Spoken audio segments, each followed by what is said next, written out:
يا أيها الذين آمنوا إذا نودي للصلاة من يوم الجمعة فاسعوا إلى ذكر الله وذروا البيع ذلكم خير لكم إن كنتم تعلمون. الحمد لله رب العالمين، والصلاة والسلام على سيدنا وحبيبنا محمد وعلى آله وأصحابه أجمعين. ئیمانداران و خواناسانی زۆر بەڕێز، سوپاس بۆ خوای پەروەردگار ئەم ساڵیش لە یەکەم وتاری مانگی پڕ بەرەکەتی ڕەمەزاندا بە دیداری جەنابتان و ئێوەی بیسەران و بینەرانی ئازیزی شاد بووینەوە. خوای پەروەردگار هیدایەتی هەموو لایەکمان بدە، تەندروست باشمان کە، سفرەکانمان ڕازاوەکە، بەرەکەت بخاتە کار و پیشەمانەوە لەگەڵ تێگڕایی ئیماندارانی ئومەتی محەممەددا صلی الله عليه وسلم، بە دڵێکی خۆش بە کوردستانێکی پڕ لە ئەمن و ئەمان و تەبایی و خۆشەویستیەوە بە برایەتی ناو مزگەوتەکانمانەوە لە خزمەتی مانگی پڕ بەرەکەتی ڕەمەزان دابین. نامەوێت لە یەکەم وتاری مانگی پڕ بەرەکەتی ڕەمەزاندا باسی خێری ڕۆژووی ڕەمەزانتان بۆ بکەم. نامەوێت باسی خێری تەراویح و ئامادەبوونی مزگەوتتان بۆ بکەم. ئێوەی ئەهلی ئیمان، میلەتی کوردی موسڵمان، زۆر لە من باشتر ئەوانە دەزانن، بەڵکو ئەوەی کەوا بە پێویستی دەزانم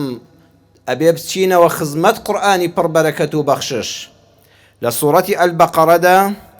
لە ئاەتی 183دا خوای پەروەردگار باسی ئەو ڕاستیەمان بۆ دەکا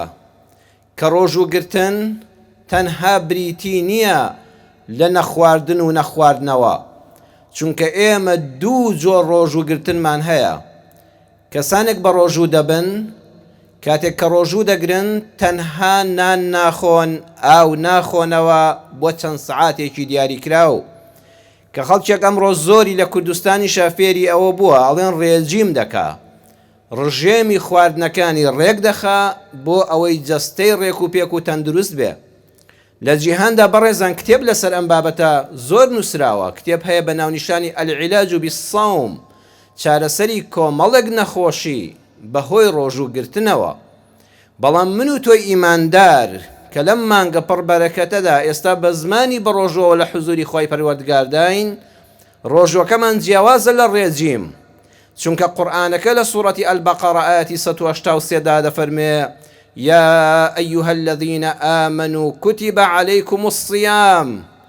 كما كتب على الذين من قبلكم لعلكم تتقون. أي إيمان داران، خواه لرزي إيمان داران قبول من بفرمي بقوري خوت. أي إيمان داران لقل منو تويتي روجي رمضان فرض كراوة لسرتان، بله هل وكو لسر أمتاني بيش إيوش فرض كراوة، أما تعزني بو أمتي إسلام. بەڵام ئامانج لەم ڕۆژوگرتنە بەڕێزان هەر ئەوەیە لە بانگی بەیانی تا بانگی مەغریب نەبخۆین و نەبخۆینەوە نە نزیکی حەڵاڵمان بینەوە، نا، لەوە گەورەترە ئامانجی ڕۆژوو، چونکە خوا خۆی دەفەرمێ لەعەلەکم تەتەقون، بۆ ئەوە ڕۆژوو لەسەرت فەرز کراوە ببی بە ئەهلی تەقوا. ئای لەعەلەکم تەتەقونمان چەند پێویستە.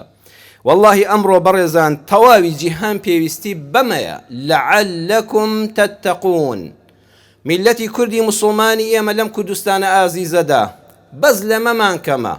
هەرچی گرفتمان هەیە هی ئەوەیە لەعەلەکم تەتەقونمان لە ناودا نەماوە. بۆیە ڕەمەزان زۆر گەورەترە بەداخەوە. مامۆستایانی هاوپیشەی خۆم زۆر جار خۆمان ئیمامی مزگەوتەکان خەتیبەکان زوڵم لە ئیسلام دەکەین. ئەم وتارانە بە زنجیرە باسی خێری ڕۆژوو بە چی دەشتێ، ڕۆژی بە چ بەتاڵ دەبێتەوە، مەکروهاتی ڕۆژوو، بابەوە خەڵک تێر بوو لێی، تۆ بگەڕێەوە خزمەت قورئان لەعەلەکم تەتەقون. خوا خۆی دەفەرمێ ئامانجی ڕۆژوو ئەوەیە ببی بە ئەهلی تەقوا. تەقوای یعنی ئەو شتانەی پەروەردگار لەسەری فەرز کردووی کەم تەرخەم مەبە بە پێی توانە و ئەنجامی بدە بۆ ئەوەی سەرفرازی دنیا و قیامەت بی. تەقوا یعنی ئەو شتانەی کە ئەڵڵا سوبحانەه وتەعالا نەهی لێ کردووە موسڵمانی بەڕێز بە ئەندازەی توانات خۆتی لێ پارێزە بۆ ئەوەی گونەهباری لای خوا و عیبداری لای خەڵک نەبی. ئەمە تەقوایە. ئەمڕۆ ڕۆژ و گرمان زۆرە، ئەو ڕۆژ و گرەی کە نان ناخوا، ئاو ناخوا، چاوەڕێ بانگی بەیانی بدا خۆ پارێزێ لەوانە. حتا بانگی مەغریب هیچ شتێکی نەخواردووە، جێی دەستخۆشیە، دەستت خۆش بێ، ئەلحەمدولیلا لەبەر خاتی خۆی پەروەردگار کەسیش چاوی لێ نییە ئەو نان و ئاوە ناخۆی. بەڵام دەتەوێت ببی بە متەقیەکی ڕاستەقینە، ڕێجیم نەبێ ڕۆژوەکەت ئاگاداری ئەم خاڵانە بە. بەداخەوە میلەتی ئێمە موسڵمانان ئەمڕۆ لە جیهاندا کەم تەرخەمی ئەم بوارن. خاڵی یەکەم ئاگال لێبێ پشتیوانی زاڵم مەبە. قورآن لە سوورەتی هود ئاەتی 113 دەفەرمێ ولا تركنوا إلى الذين ظلموا فتمسكم النار. ئەی ئیمانداران ئاگاتان لە خۆتان بێ، نەچن مەیلی دڵتان هەبێ بەلای ستەمکاران و زاڵمانەوە، چونکە تووشی سزای دۆزەق دەبن. مەسمە بەس ئەوە نییە عەزابێکی کەم، ئاگر بچووک و گەورەی گەورەترین عەزابە. نەچی نەک زاڵم مەبە، هەر هاوکاری زاڵم مەبە. بەڕێزان، ستەمکردن، زوڵمکردن، زاڵم بوون پەتایە، نەخۆشی و ڤایرۆسە. یەکەم جار کە دێتە جەستەتەوە لە شۆ دەست پێ دەکا، مەناعەت ناهێڵێ. لەو کاتەوە کە تۆ بەم چاوانەی خۆت چاوت زەق زەق دەبینێ، ئەمە ستەمە، ئەمە ناعەدالەتیە، ئەمە ناڕەواییە، ئەمە بێشەرعیە، ئەمە زوڵمە لەم میلەتە، چاوی خۆت دەنووقێنی، خۆت نابینا کردو و گوێەکانی خۆت دادەخەی، خۆت بێ ئاگا کردووە. بەو شێوازە خاڵی یەکەم بێدەنگی دەمی خۆت گرتووە، بەڵکو ئەم کوڵاوە شڕە بانەی بە، ئەو کوڵاوت هەر دەمێکە با بردوێتی. بەڕێز خۆت مەخەڵەتێنە، ئەو ئاگرە سوورە لەم دنیا و لەو دنیا پێتەوادا، چونکە تۆ دەمت هەڵ نەپسڕی. ڕۆژە بڵێ نابۆ گەندەڵی، ڕۆژە بڵێ نابۆ کۆیلایەتی، ڕۆژە هاوارکەی پڕ بەدەمت نابۆ پەرستنی غەیری ئەڵڵاه. سەری بەرزم بۆ هیچ کەس نەوی ناکەم غەیری خوا. وا دوت ئەوە خاڵی یەکەم ڤایرۆسی ستەم دێتە لە شتەوە، دایمە بێدەنگی، ناوێری بە کۆمنتێک بەشداری حەق بکەی، ناوێری لایکێک بۆ قسەی حەق و ڕاستەقینە بکەی. خاڵی یەکەم لە ترسنۆکیەوە دەبی بە زاڵم، بێدەنگ دانیشە. دووەم وردە وردە دوای ساڵانێک هەز بە خۆت دەکەی، دوای ئەوەی کە بێدەنگ بووی ئەمجا هەز دەکەی ڕازیشی، ئەمجا زۆریش ڕازی پێی. دوای ماوەیەک بەڵگەشی بۆ دێنیەوە، ئەڵێ وەڵڵا کاکە لە قەدیمەوە هەروە بووە، کابرای دەسەڵاتدار 40 دەفتەر معاشی بێ، منیش 400,000 هەبێ، ئەو حەقی خۆیەتی و منیش هەر ئەوەندەم پێ دەبڕێ. ئەها بەڵگەش دێنیەوە بۆ ستەمەکەی. دواتر خۆت ئەبی بە یەکێک لە زاڵمەکان. ئەم ڤایرۆسە چۆ لەشتەوە جگەتی داڕزاوی، جا هەر لەم دنیادا ئاگری ستەم دەتسووتێنێ. بۆیە نەکەی وەکو چۆن لەبەر خاتری خوا ناکەی دەست بۆ ئاوەکە نابەی. ئەو کرێکارانەی لە شتان ساغ بێ کە دەتان بینم لە سەرجادەکان کە گەرما خەریکە دەست پێ دەکا، ڕۆژ حتا ئێوارە کرێکاری دەکەی و لە ترسی ئەو ئەڵڵایە قومێ ئاو ناخۆیتەوە، حتا ئێوارە شوێک نادەی و ئیسراحەت ناکەی، لەبەر خاتری خوا چایەک ئاوێک نانێک ناخۆی. ئەبێ ئاواش لەبەر خاتری ئەڵڵا سبحانه وتعالى خوا فەرمووی لا تركنوا إلى الذين ظلموا. نەچی مەیلی دڵت هەبێ لەگەڵ زاڵمدا، بەس مەیلی دڵ، بەس دوعای خێری بۆ نەکەی، بەس تەئیدی نەکەی. جا کێ زاڵمە؟ ئەو کەسێ بە ئیسلام ڕازی نییە. هەر کەسێک بە حکمی ئەم ئیسلامە ڕازی نەبێ، بە دڵ خۆشت بوێت تۆ پشتیوانی ستەمکارت کردووە. دوو، ئەو کەسانەی کە میرات خۆرن، کابرا هاوار دەکا بەڕاستی حکومەت گەندەڵە. جا چێ هەیە متفق عەلەیهینە بە لەسەر ئەو قسەی کە حکومەتی وا گەندەڵ باوەڕ ناکەم لە هەموو دنیای ئەم سەردەمەدا هەبێ، لە هیچ شوێنێکی گەندەڵستانی ئەم سەرزەویەدا نییە تا ئێستا کارەبای مۆلیدە بدرێ بە ماڵان، لە هیچ گەندەڵستانێکدا نییە تۆ لە چلەی هاوینە ئاوت بە چەند ڕۆژێک نەبێ. کەچی کابرا کە ڕەخنە لەمە دەگرێ، ئەمجا سەیری پرۆفایلی خۆی کە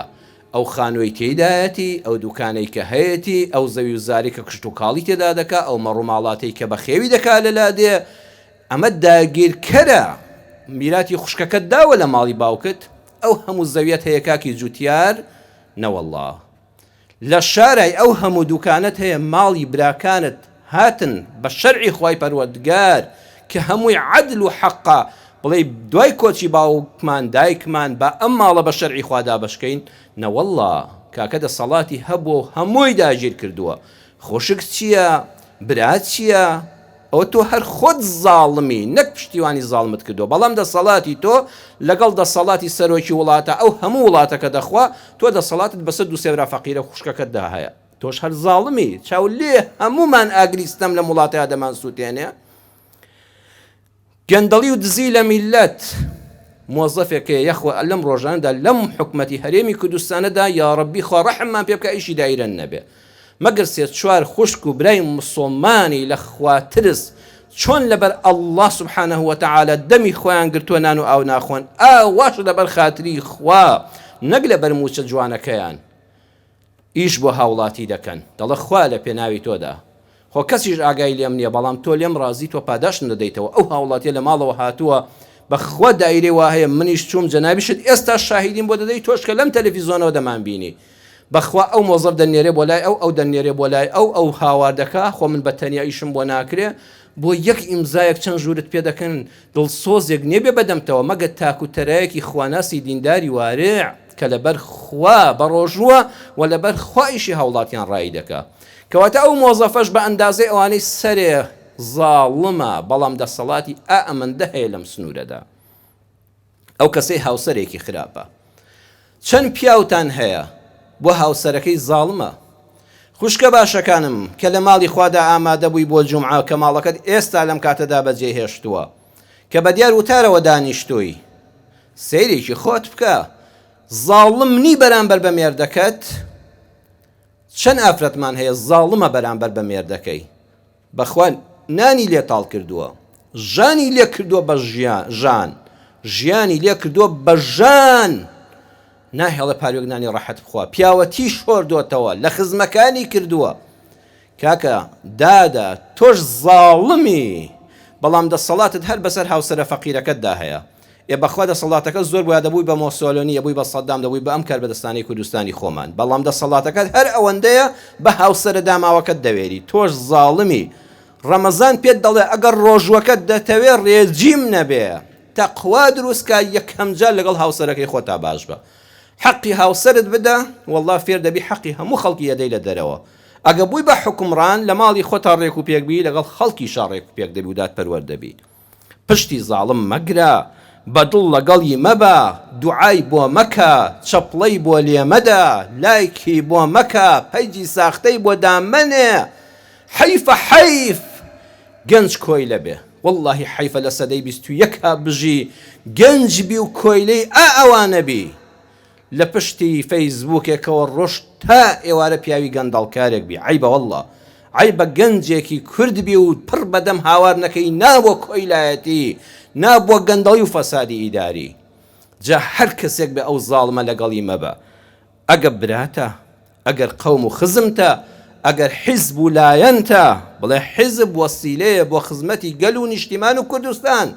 ئەگەر لەو وەسیلەیە لایدان نایکەم بەغایە لەگەڵتم تا خزمەتکارێکی ڕاستەقینەی تا دینداری تا کوردێکی پاک و پوخت و جاشی ئەم لاولانی ئەگە بووی بە زاڵم لەگەڵتانیم موقیفت هەبێ موقیفت لەوێەوە دەربڕە لەگەڵ زاڵم ئامە بە کچت بە شووداوە خوشکت بە شووداوە تۆ لە شوێنی باوکت نەماوە خوشکەکەت ئێستا تۆ سەرپەرشتی دەکەی وەلی ئەمری سەیرێکی خوشکەکەت زاڵمە بەرامبەر بە مێردەکەی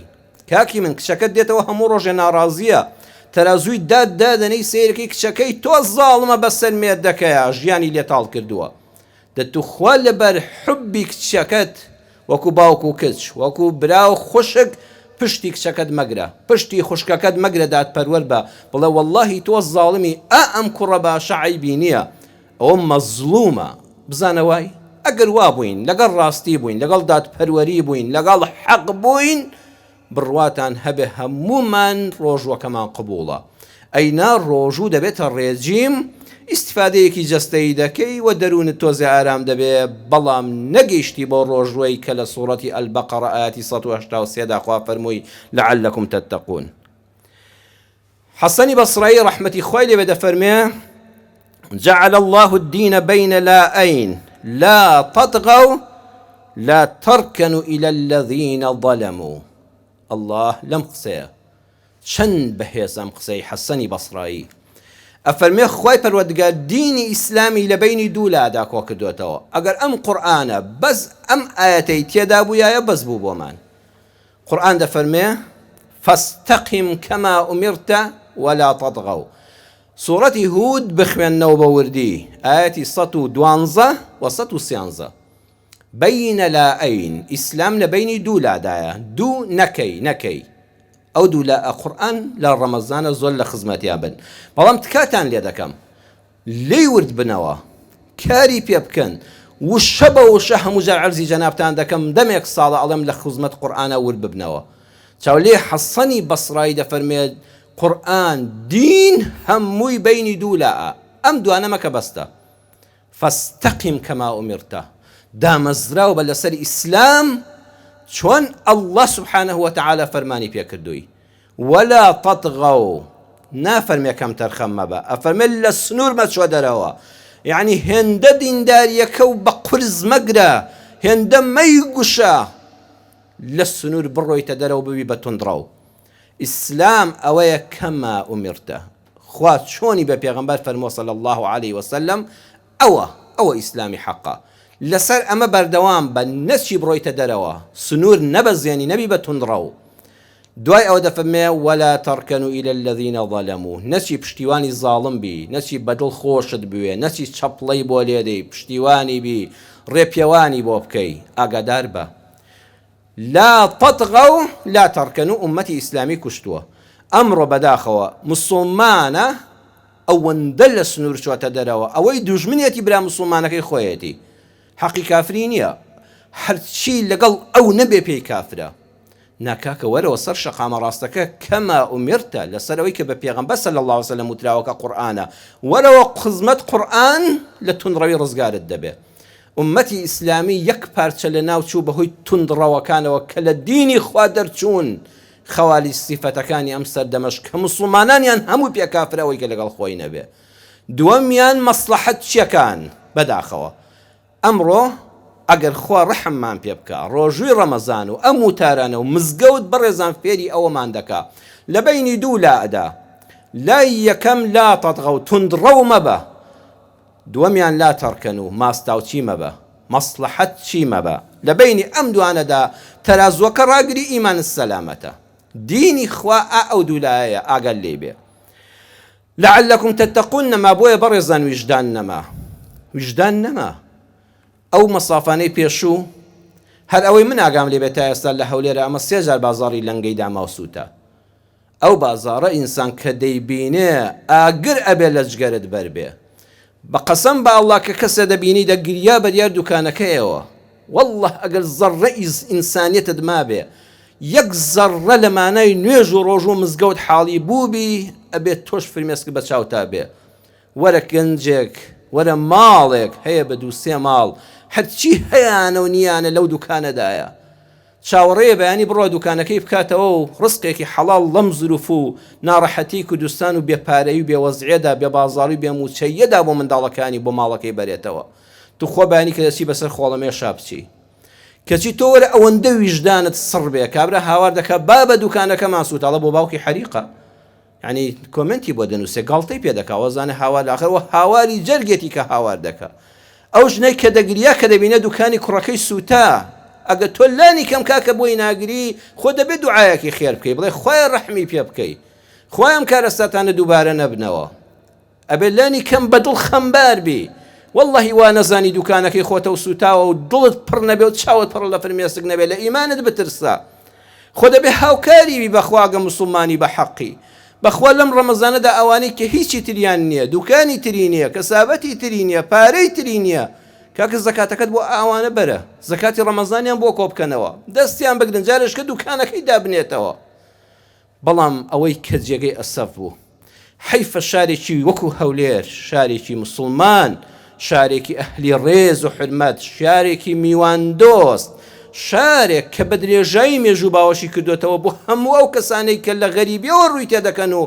وان لێ دەکە هەز بە غەریبی نەکەن و بە شاری خۆیانی بزانن چاو لێ دوورکەوتنەوە لە دینی خوا لە مانای لەعەلەکم تەتەقون نییە بۆیە کابرا لەو کاتەدا فرسەت تەڵەب دێنێ و ئەچێت دزی دەکە وەرە تۆ بچی لە جیاتی دوعای خێر و فرمێسک و گریان بۆی لە جیاتی بیر بکەیتەوە ئەگەر بە 25,000 بێ هاوکاری بکەم و کۆمەکێکی بۆ کۆ بکەمەوە دوکانەکەی دانێتەوە بچی دزی لێ بکەی ئەزانی ئەوە گەورەترین کارەساتە لە وڵاتی ئێمەدا ڕوودەدا ئەگەر چەند کەسێکیش بن ئەوە ڤایرۆسە ئەوە میکرۆبێکی گەورەیە ئەوە پێشهاتێکی سامناکە کە میلەتی کوردی ئەمە جاران ئەوانەی تێدا نەبوو بەرهەمی لەعەلەکم تەتەقون نەما بۆیە کوردەواری ئێمە کاتێک کە لە مانای نوێژ و ڕۆژ و حاڵی بوو دەیگو خوا لەبەر تۆ بە ڕۆژوم هەر لەبەر ئەو خوایە لەبەر قیامەتی خۆی لەبەر هەستی ئیمانداری لە کوردەواریە کاکە گەنجەکان ئێوە ڕەنگ بیرتان نەیە بەڵام خۆ بەتەمەنەکان جەنابتان شاهیدن جەنابەت ئێستا کە وتارە دەبینی شاهیدی بەدیار ئەم کەناڵەوە دانیشتووی تخوا بەڕێزان کە تەعزیە دەبوو لە گوندێکە لە گەڕێکێکە لە شارۆچکەیەکە وەڵڵا لە شارێکی گەورەشە ئەوەندەی کە خەڵک ئاگای لە یەکتر بوو بەخوا عیب و ڕادیۆ بکەیتەوە بەخوا عیب و تەلەڤیزۆن بکەیتەوە عیب و دەنگی تەسجیلت بێ جا نەک دیواری بە دیواری ماڵتەوە بێ هەر لەو گوندەدا لەو سەری دێ بۆ ئەو سەری گوند لەو سەری شارۆچکە بۆ ئەو سەری شارۆچکە و گەڕاک خەڵک پێی عیب و تەلەڤیزۆنەکەی بکاتێک و ماڵی فڵان کەسێکیان لێ مردووە ئێستا ماڵی تەعزیە هەیە ئافرەتان ئەو کاتام غەسال و جلشۆرانە نەبوو وشکی کاتەوە ئەوە لە دەرەوە جەنابتان زۆربەتان لەوانەی بیرتان بێ منیش زۆر باشم لە بیرە تەناف دانرابوو لە دەرەوە جلەکانی پێدا دەدرا بۆ ئەوی کەەوە ئاوە چۆڕ بێ وشک بێتەوە ئافرەتانی ماڵانی ئێمە دایک و خوشکەکانی ئێمە نانکەکانی ئێمە کاتێ تەعزیەی دراوسەیەک نەک دراوسێکەی ئەهلی گوندەکەی ئەهلی گەڕەکەکەی ئەهلی شارۆچکەکەی هەبوویایە بەڕێزان لەو کاتەدا دەهاتن جلیان بە حەوادا نەدەدا بە تەنافیاندا نەدەدا دەیانگوت نیشانەی ئەوەیە کەواتە ئەم ماڵە دڵخۆشن کەواتە خۆیان شۆردووە جل دەشۆن ئاگان لە خۆیان بێ ئاگات لە خۆت بێ دڵی ئەو تەعزیەبارە بریندار نەکەی بەوەی کە جلەکانی تۆ بە تەنافەوە ببیندرێ چ ئیمانداریەک بوو چ هەستێکی ئینسانی بەرز بوو چەند جار شاهیدی و بیستوتە بەڕێزت لە گوندەکەیە لە گەڕەکەکەیە لە شارۆچکەکەیە بووک لەسەر هاتن بووە کە جەنازەیە کاتۆتەوە و توانە بووکەکە بە بێدەنگی بەرنەماڵەوە هیچ مەراسیمێکی بوو گواستنەوەی با تێدا نەبێ و دەنگی شتێک نەبیسترێ چونکە لەو لاوە معقول نییە من بووک بێنم ئالەو کاتەدا دراوسێکەم هاو نیشتیمانیەکەم هاو زمانە هاو ئاینەکەم تەعزیە و پرسەی بێ کوا ئێستا ئەوەمە حیا نەما براینە حیا هەر حیا و شەرم کە نەما خێر نامێنێ الحیاء لا یأتی إلا بخەیر پێغەمبەر صلی الله عليه وسلم دەفەرمێ حیا لە هەر شتێکا بێ خێر هەیە کە حیا و شەرم و ئەدەب نەما خێر لەو وڵاتە باری کردووە جاران کەسێک تەلاق بدرایە خوا پەناماندا خۆ ڕەحم بە هەموو خێزانێک بکە ئەگەر کچێک تەلاق بدرایە ژنێک تەلاق بدرایە لە هاوسەر و دەستگیرانی جیا ببوویایەوە ئەو ماڵە هەمووی دەبوو بە تەعزیە ئەبوو بچیت دڵنەوایی بکەی ئەبوو بچیت دوعای خێری بۆ بکەی هەر پێت عیب و باسی زەواج بکەی گو بابرینی نەکولێتەوە ئێستا تخوا میلەتی کورد ئەمەی تێدا بۆ خۆ بە چاوی خۆتان دەبینن لە پەیجەکان و لە کەناڵەکانەوە ئافرەت دێ حەفلە ساز دەکا هەنگ دەژێڕێ کێک شەق دەکا بە بۆنەی لەدایک بوونم بە بۆنەی ئەوەی ئەڵقەی هاوسەریکەم فڕێدایەوە سوپاسی خوا دەکەم کە ئەمڕۆ زەواجەکەمان هەڵوەشایەوە هاوڕێیان وەرن دەهۆڵ و زۆر نابووکتن تخوا کورد بە حەیاتی مێژووی کوردایەتی شتی وای تێدا بووە جاران پێت عیب بوو هەر پێت عیب بوو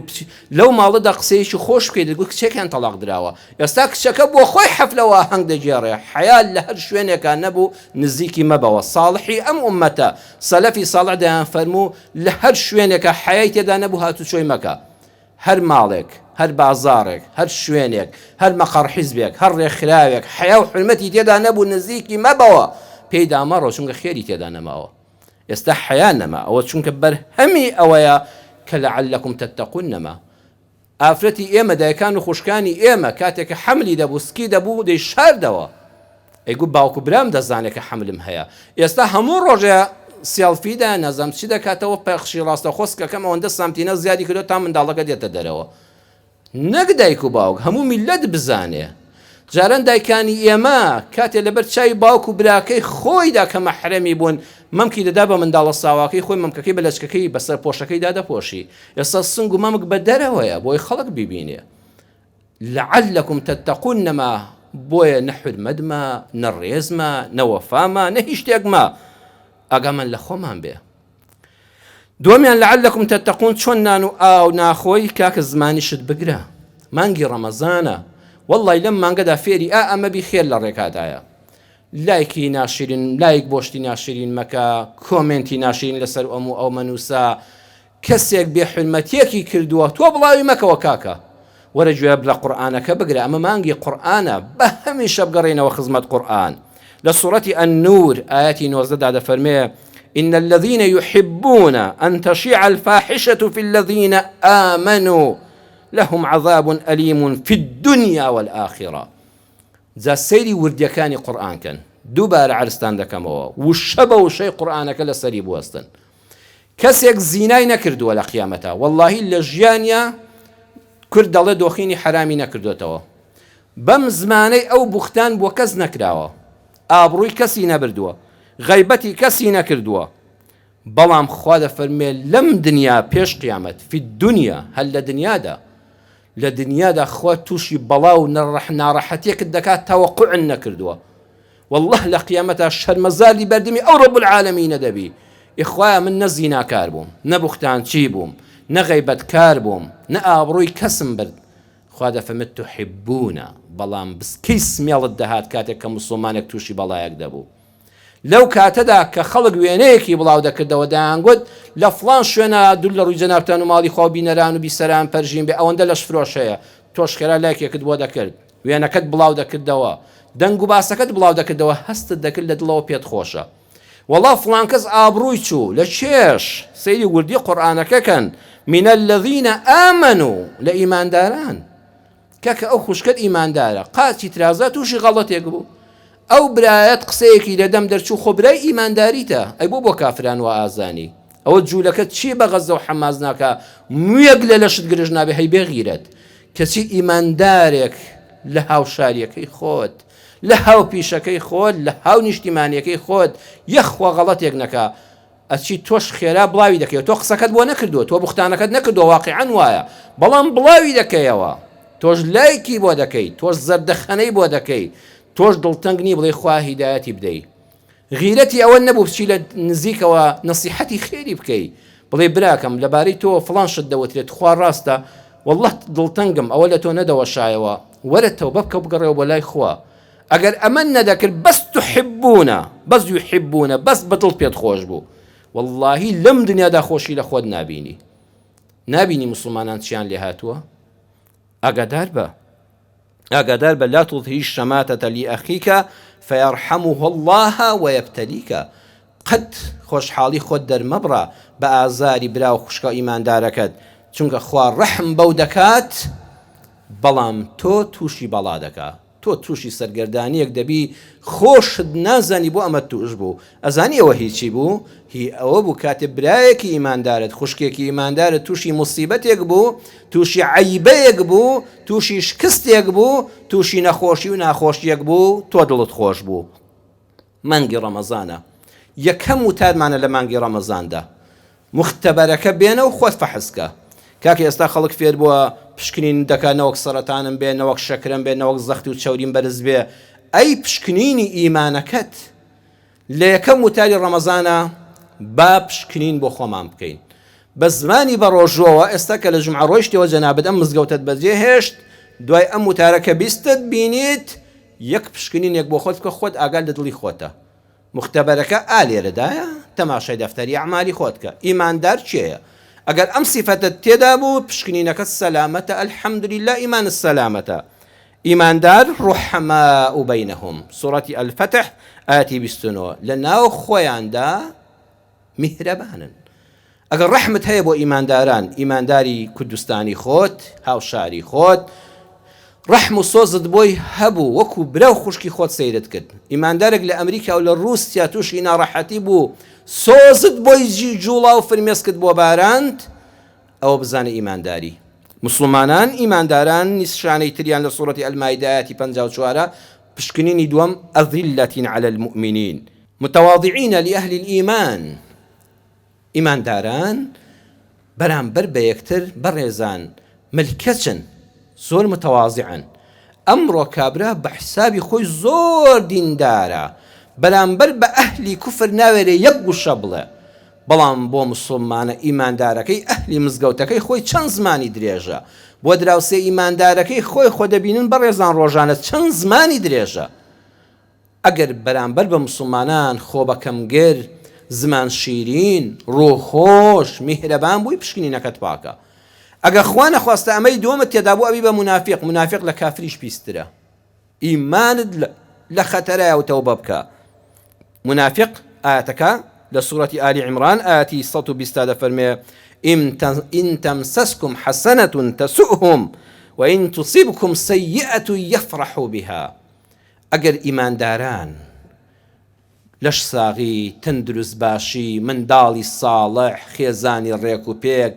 پارە دەستکەوتن ئیش و کاری باش دوکانەکە و مامەڵەکەی سەرکەوتوو بوو ئەیبینێ ئەم برا ئیماندارە خوشکە ئیماندارەی ژیانی خۆشە هەر تەمسەسکم ئەگەر کەمێکیش بێ کەمێک بێ تەسؤهم یەکسە دڵت تەنگ بوو پەنا بەخوا ئەم پشکنینە بۆ خۆت بکە قەد بووە بەخۆشی خوشک و برای ئیمانداری خۆت ئەهلی ئیمان و خواناسی و مزگەوت بەخۆشی و سەرفرازی و دەستکەوتیان دڵت ناڕەحەت بێ ئەگەر وابی منافقی ئەو من ناڵم بەخوا قورئانەکەوا دەفەرمێ سوورەتی ئەلمائیدە ئاەتی 120 وإن تصبكم سيئة يفرح بها هەر بە حاڵ تووشی خۆشی بی ئەو دڵ ناڕەحەتە بەڵام گەورەترین موسیبەت لێ بەسەر بێ تووشی نەخۆشی بی تووشی بەڵا ببی تووشی منداڵ مردن ببی تووشی ڕووداوی هاتوو چۆ بی تووشی دوکان سووتان ببی تووشی شکست بی تووشی لادان ببی ئەو مسلمانە تەماشاکە بزانە داخۆ فەرەحی بەدڵ تا دێ ئۆخەی کەوای لێ هات ئەگەر ئەم ئۆخەیانت کرد بە ناڕەحەتبوونی ئیمانداران بە ئەهلی گوناهیش بن ئەوە دڵنیا بە نیشانی منافقەت تێدایە جا پەنا بەخوا ئینسان ئەگە دینی لە دەستدا و چۆڕیزی منافقانەوە هەرچی هەتە لەم سەر زەوێدا هەموو لە دەستدا والله بەسەر زەوی تەواو بێ باشە چونکە کە ئیمانن نەما قیامەتت دۆڕاوە قیامەتت لە دەستداوە زۆر ئاگاداری خۆمان بین ئەم پشکنینانە لە یەکەم وتاری مانگی پڕبەرەکەتی ڕەمەزانە مسلمانان زەرورە بۆ خۆمانی بکەین بەرهەمی ڕۆژوو ئەوەیە لەعەلەکم تەتەقون هەلپەرست مەبە کاکە هەلپەرست مەبە مەسلحەت چی مەبە ئەمە دنیای ئەمڕۆ وێران کردووە ئەو زلهێزانەی دنیا کە ئەمڕۆ لە ڕۆژهەڵات و ڕۆژ ئاوا چارەنووسی ئەم میلەتانی وەکو کوردی ئەمەشیان بەدەستەوەیە ڕۆژە بەم لاماندا دەبەن و ڕۆژە بەو لاماندا دەبەن ڕۆژە دۆست و هاوپەیمانن ڕۆژە پشتمان دەشکێنن هی ئەوەیە هەمووی مەسلحەت چییە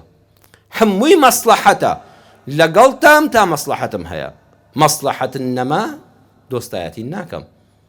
ئێمەش خەریکە وەکو هاوڵاتی وامان لێ دێ وەکو مسلمان بەداخەوە وامان لێ دێ لەگەڵ تام کاکە گیان و خوشکەکەم و برا شیرنەکەم چونکە ئیشم پێتە ئەگە ئیشم پێت نەما هەر ناشت ناسم ئەزانن کوێی قورئانەکە باسی ئەمە دەکا ئەمە مانگی قورئانە شەهر ڕەمەضان الذي أنزل فيه القورئان بەرە بگەڕێەوە خزمەت قورئانەرەوە نێت چەند ختمت کردووە قورئان ڕنگ بدادەوە تێددا وشە بە وشە لەسەری بوەستی جابا جوزێکت خوێن بێ لەو ڕەمەزانەدا جوزێکت خوێنی باشترە لە دە ختم کە یەک کەلیمە تەئسیری تێن نەکرد بێ مەسلحەت چی مەبە براکانی یوسف سەلامی خوا لە یوسف بێ لە یعقوب لە ئیبراهیم لە ئیسحاق یوسفی کوڕی یعقوبی کوڕی ئیسحاقی کوڕی ئیبراهیم سەلامی خوا لە یوسفە پاکە بێ کۆمەڵە برای لار و لەوێر ئەم کۆمەلگایە ئاوایە بەخوا برا هەمومان براین بەڵام ئەوەیان یوسفە ئەمەش برانا لە بارەکانی کاتێ براکانی دەیانگوت ئەرسیل مەعەنا ئەخانا سوڕەتی یوسف ئاەتی 63 بابەی گیان بە یعقوبی باوکیان دەگوت باوکە گیان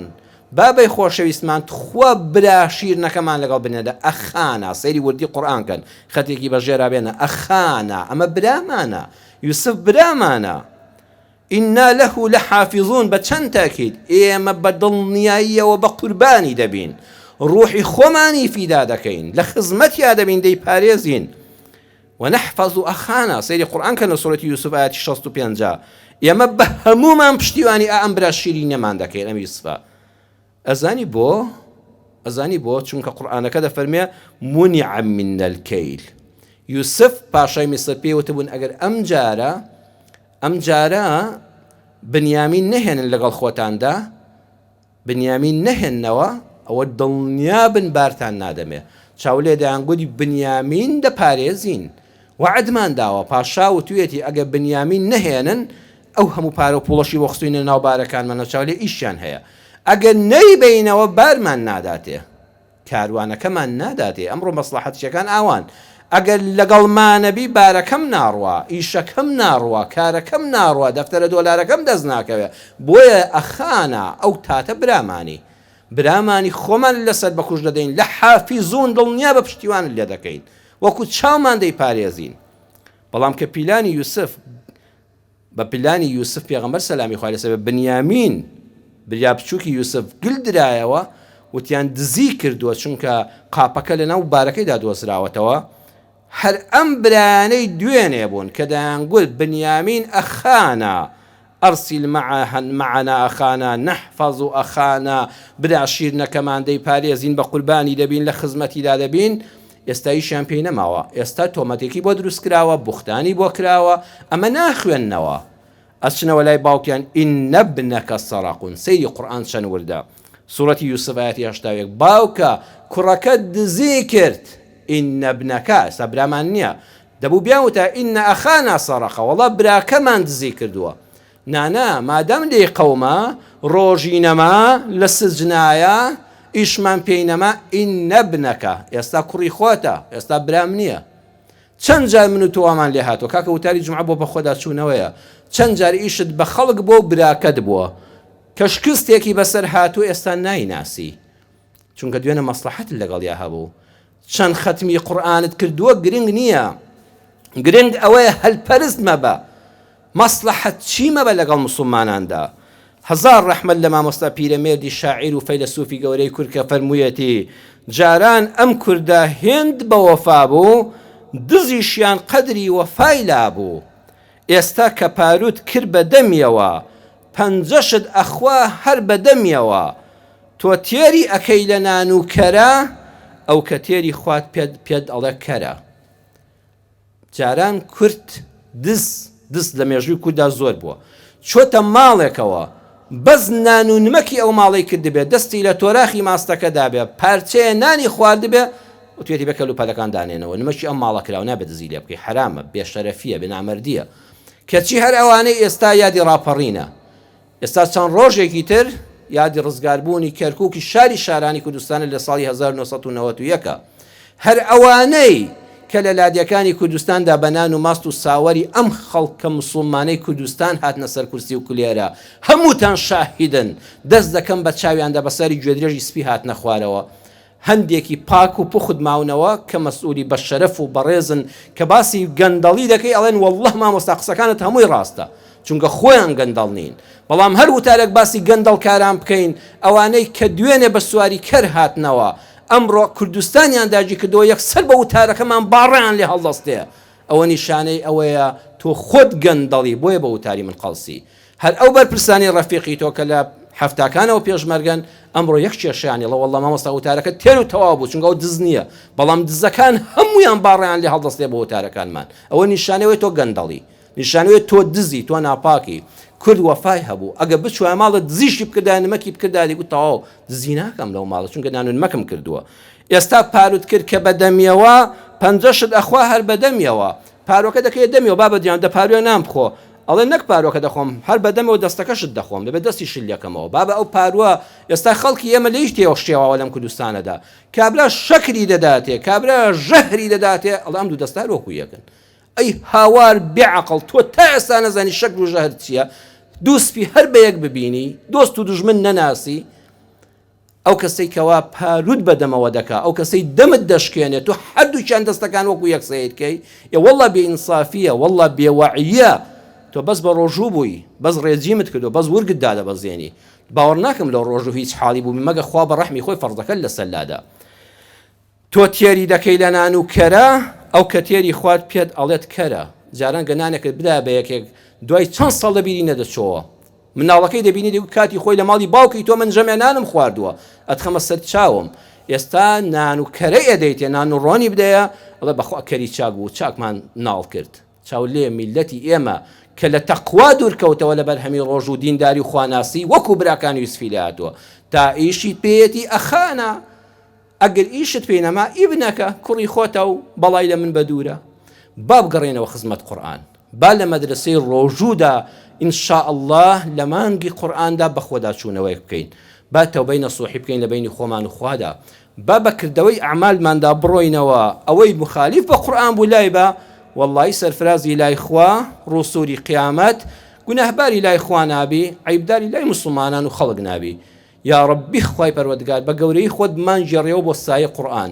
یا ربی خوای باشتر لە قورئانەکە تێمان بگەینی و حاڵیمان کەی ڕەحم بە حاڵی هەموو لایەکمان بکەی یا الله یا شافی ئەی ئەو کەسەی شیفا تەنها بەدەستی تۆیە لێت دەپاڕێمەوە بە گەورەی خۆت لەبەر خاتی ئەم دەستە بەدەست نوێژانە کە لەبەر خاتری تۆ بەدەمی بەڕۆژەوە بۆ ئەم دوعا دڵێن ئامین یا ربی خوای ئەوەی نەخۆشە شیفای بدەیت خوای ئەوەی لەم ڕەمەزانەدا بەهۆی نەخۆشیەوە چاو بە فرمێسکە و ڕۆژەکانی بۆ ناگیرێ خوای شیفای بەخێری بۆ بنێری خوای شیفا تەنها بەدەستی تۆیە شیفای لاشەمان شیفای برینەکانی دڵ و دەروونمان بدەیت خوای پەروەردگار هیدایەتمان بدەیت بۆ سەر شەقامە ڕێگاکەی ئیسلام کە تەنها هەر ئەمە ڕێبازە ڕاستە بمان جێڕێەوە بۆ سنەی صحیحی پێغەمبەر صلی الله عليه وسلم کە تەنها و تەنها فاستقم كما أمرت ڕاستە كما أمرت چی ئەمر بە پێغەمبەر کراوە صلی الله عليه وسلم تندڕە نەبین مەصلحەت چی نەبین پەیامی ئیسلام وەکو خۆی تێبگەین و جێبەجێ بکەین یا ربی خوا ڕەحم بە حاڵی هەموو لایەکمان بکەی هیدایەتمان بدەی ئەوەڵی ڕەمەزانە بە جوانی و بە پوختی لە خزمەتی ئەم مانگی پڕبەرەکەتی ڕەمەزاندا بین نوێبوونەوەی دین و ئیمانمان بێ یا ربی خوا ئەم مزگەوتانە هەروە قەرەباڵغ بن ئەم میلەتی کوردە هەروە ڕوو لە دین بێ ئەم کوردستانمان ئەمن و ئەمانی پارێزراو بێ بە خراپەی خراپەکارانمان لەگەڵ نەکەی بەکردەوە پیسەکانی خۆمانمان لەگەڵ نەکەی یا رب تو أرحم الراحمين هەمیشە بەزەیت لەسەرمان بووە خوای بەزەیت پێماندا بێتەوە آمين آمين والحمد لله رب العالمين يا أيها الذين آمنوا إذا نودي للصلاة من يوم الجمعة فاسعوا إلى ذكر الله وذروا البيع ذلكم خير لكم إن كنتم تعلمون